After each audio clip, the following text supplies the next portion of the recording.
बंसल जी, मैंने 3 महीने पहले आपसे प्रॉपर्टी की विजिट की थी। अब वहाँ पर डेवलपमेंट हो गया है, इसलिए आपके पास फिर से आए हैं। लेकिन आप रेट बढ़ा रहे हैं, ये तो गलत बात है ना। सर, अब प्रॉपर्टी के प्राइस बढ़ गए हैं, इसमें मैं क्या कर सकता हूँ।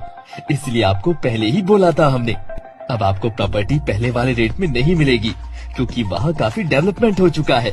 आप एक काम कीजिए, हमारी दूसरी साइड पर अभी प्रॉपर्टी है, वहाँ ले लीजिए। ओके सर, कुछ टाइम में सोच कर बताते हैं। अरे सर, हम आपकी दूसरी साइड पर प्रॉपर्टी देख कर आए हैं, उसे बुक कर दीजिए। सॉरी सर, प्रॉपर्टी के प्राइस फिर से इंक्रीज हो गए हैं, अब वहाँ भी बुक हो गई है। आप हर बार सोचने के चक्कर में मौका गवा देते हैं। ओके सर, आप आज के ही रेट में बुक कर दीजिए।